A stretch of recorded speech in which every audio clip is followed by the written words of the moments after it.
లైఫ్‌లో ఎప్పుడు నవ్వుతూనే ఉండాలంటారా? ఎప్పుడైనా బాధపడిన రోజులుంటాయి కృష్ణ భగవాన్ గారు ఇంట్లో ఎప్పుడైనా కూర్చొని పెయిన్ వచ్చింది ఏదైనా ఉందా? ఇన్సిడెంట్ ఏదన్నా?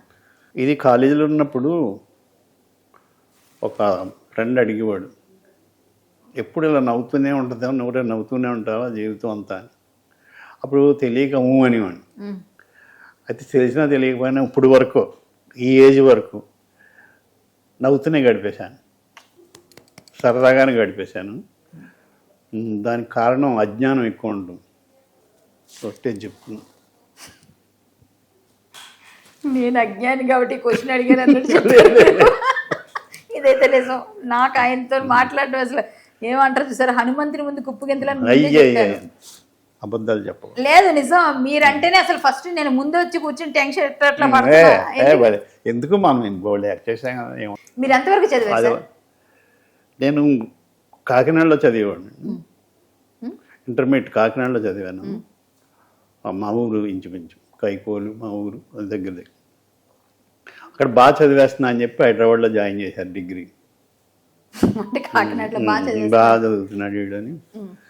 ఇది ఒకటే చెప్పను. ఇక్కడ బీకామ్ చేశాను. క్లాసులో కన్నా బయట ఎక్కువ ఉండేవాడిని. ఎందుకు? మా బ్యాచ్ అంతా.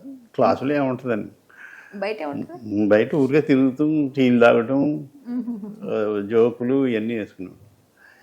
అలాంటి టైంలో శివకుమార్ అని మొత్తం మీ క్లాసులో పలానా అమ్మాయి బాగుంటుంది కదా, ఆ అమ్మాయి నీ గురించి ఏదో మాట్లాడుతుంది ఒక రోజు అని అబద్ధం చెప్పారు. శివకుమార్ అంటుంది ఏదో అన్నాడు. లేదంటే 2 రోజుల మీద లవ్ లెటర్ వేసాను, ఆ అమ్మాయి వేసినట్టు. ఎవరికి వేసారు మీరు? ఆ శివకుమార్కి. అమ్మాయి వేసినట్టు మీరు వేసారు. అతను చాలా మురిసిపోయి నాకు చెప్పలేదు, చెడగొట్టేస్తా అనుకున్నాను. అంటే నేను కోతి పని చేసేవాడిని చెప్పలేదు. ఇంకో లెటర్ వేసి ఇది సఫారీ డ్రెస్ కుట్టించుకుంటే బాగుంటుంది అన్న. నాకు సఫారీ డ్రెస్ ఇష్టం ఉండదు. ఆ బ్రౌన్ కలర్, ముక్కు పొడం కలర్ అంటే రాడి తోడు కుట్టించుకొని అడిగి మా ఫ్రెండ్స్ అందరికీ తెలిసి ఇది చేస్తున్నాడు. ఇది మరో చెప్తే టికెట్లు ఇవ్వండి నేను వస్తున్నా, నా అమ్మాయి వేసినట్టు. మరి ఎలా రెస్పాండ్ అయ్యేవాడు అమ్మాయిని చూసి నాకు అర్థం అవుతుంది. అమ్మాయి నవ్వుద్ది చూద్దంతే తప్ప ఏముంటుంది. మరో చరిత్రగా అమ్మాయి రాలేదు, మేము 4 వెళ్ళి ఆ టికెట్లు తీసుకుని మేమే చూసాం. సంజయ్ థియేటర్. ఇది తెలిసిపోయి అమ్మాయికి ఫోన్లు చేసేవాడు నా పేరు మీద. అమ్మాయి క్లాసులో నాకు సీరియస్గా చూసింది. ఒకసారి నీతో మాట్లాడాలి ఇంటర్వ్యూలో, ఎవరు బయటకు వెళ్ళలేదు స్టూడెంట్స్. ఐ లవ్ యూ అని చెప్పుద్దేమో చెబితే, ఇలా నువ్వు ఇలా చేస్తున్నావు, మన 18వ తారీఖుని, 7వ తారీఖుని, 6వ తారీఖుని, 23వ తారీఖుని, ఫలానా నెల అని చెప్పి నువ్వు ఫోన్లు చేస్తావు. నా దగ్గర జయప్రద గారి నెంబర్ ఉంది, అంత అందుగా ఆవిడకే నేను ఫోన్ చేయను, నీకెందుకు ఫోన్ చేస్తా అన్న.